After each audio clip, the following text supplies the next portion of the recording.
دہشت گردی کے حوالے سے دہشت گردی کے خلاف جنگ یہ صرف پاکستان میں نہیں عالمی سطح پہ شروع ہوئی تھی، اور دہشت گردی کے خلاف جنگ کی قیادت امریکہ بہادر خود کر رہا تھا، اور پاکستان کی مشرف گورنمنٹ نے اس اتحاد کا حصہ ہونے کا فیصلہ کیا تھا، اور اس کے بعد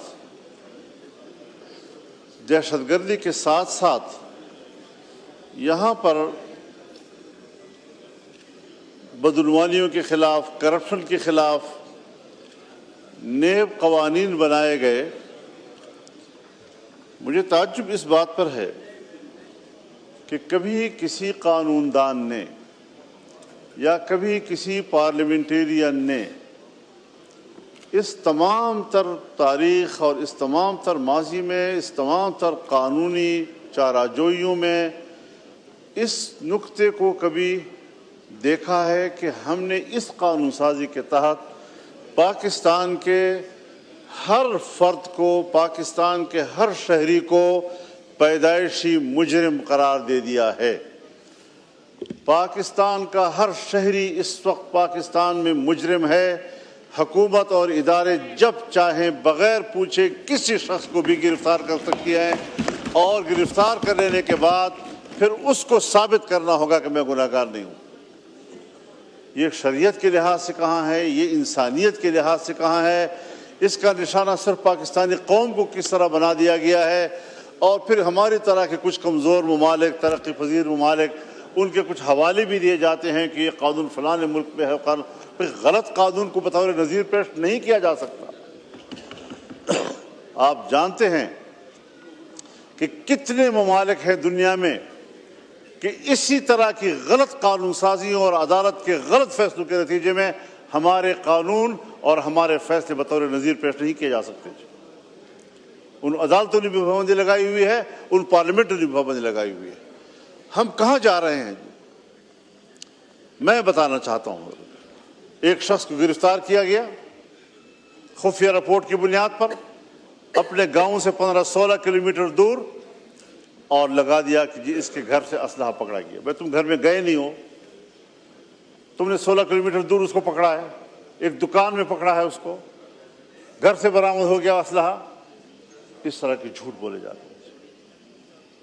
ہم نے وہ مثالیں بھی دیکھی ہیں کہ اے پی ایس حادثے سے 1 سال پہلے ایک نوجوان کو اٹھایا گیا، 1 سال پہلے اداروں کی کسٹڈی میں تھا، اور اس جرم کی پاداش میں ان کو پھانسی دی گئی اور لٹکا دیا گیا۔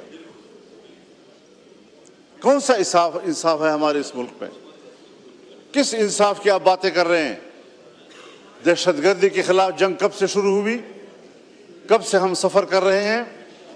اور میرے خیال میں یہ گزشتہ 20-25 سالوں میں جو ہم نے دیکھا ہے، یہاں دہشت گردی ختم کب ہوئی ہے؟ کہ آپ کہتے ہیں کہ جی آج ایک نئی لہر آ گئی ہے، اس کے دہشت گردی ختم کب ہوئی ہے؟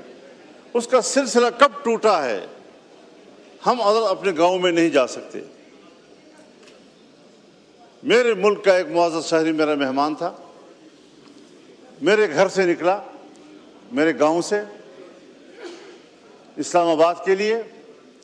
گھر کے دروازے پر ان کو اطلاع دی گئی کہ روڈ جو ہے دہشت گردوں کے قبضے میں ہے، آپ نہیں جا سکتے۔ اور یہ 5 بجے کا ٹائم تھا، عصر کا، 2 دن کی بات ہے۔ کہاں ہے آپ کا ریٹ؟ کہاں ہے آپ کی حکومت؟ باجوڑ میں کیا صورتحال بنی ہوئی ہے؟ اور پھر ہم پبلک کو آگے کرتے ہیں، قبیلے کو کہتے ہیں آپ بات چیت کریں۔ بابا ان کے پاس اسلحہ ہے، میں غیر مسلح ہوں۔ تمام قبائل کو آپ نے غیر مسلح کر دیا ہے۔ ان کے پاس اپنے تحفظ کے لیے کوئی چیز نہیں ہے، اور آپ مسلح لوگوں کے ساتھ کہتے ہیں کہ آپ مذاکرات کریں۔ فوج کیوں مذاکرات نہیں کرے گی؟ لا انفورسمنٹ ادارے کیوں مذاکرات نہیں کرے گی؟ پھر عوام کو آپ ان کے مقابلے میں لے آتے ہیں، پھر عوام کی بات نہیں مانی۔ کہاں مانتے ہیں وہ؟ لہٰذا اسٹریٹجی بناؤ، کوئی سلیقے سے بناؤ، کوئی طریقے سے بناؤ اور اس پر ایک باقاعدہ پارلیمانی کمیٹی کا اجلاس بلاؤ، مشورہ کرو کہ کیا صورتحال بن سکتی ہے۔ اس قانون سازی سے تو میں اللہ کے 99 ناموں کو گواہ بنا کر پیش کرتا ہوں کہ اس قانون سازی سے ایک ناخن برابر کوئی فائدہ نہیں۔ کرتے جاؤ قانون سازی، کرتے جاؤ قانون سازیاں اور کرتے جاؤ قانون سازیاں۔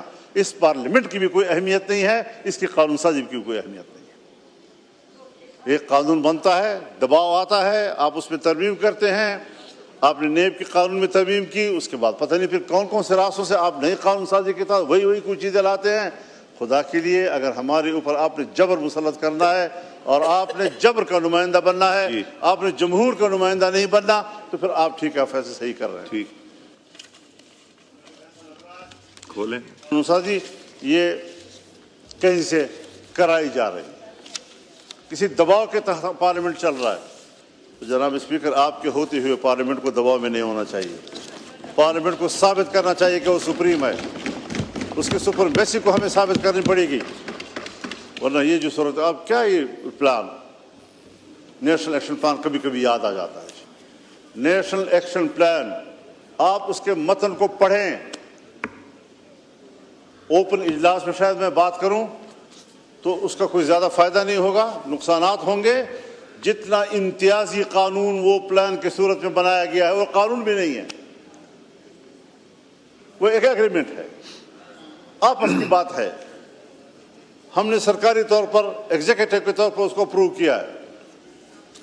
اس ایگزیکٹو آرڈر کے تحت تو میثاق جمہوریت بھی اپروو ہوا ہے، اس پر عمل کیوں نہیں کیا جا رہا؟ نیشنل ایکشن پلان ایک امتیازی قانون ہے۔ میں نے اجلاس کے دوران اس وقت بھی جب یہ پاس کیا جا رہا تھا، اس لمحے بھی میں نے اس کو مسترد کیا تھا، میں آج بھی فلور آف دی ہاؤس پر اس کو مسترد کرتا ہوں۔ لائے ریاست جو طاقت لائے ہمارے خلاف، ہم اس کو بھگتنے کے لیے تیار ہیں، لیکن ناجائز قانون، امتیازی قانون کو تسلیم کرنے کے لیے ہم تیار نہیں ہیں۔ آج پھر آپ ہم پر ایک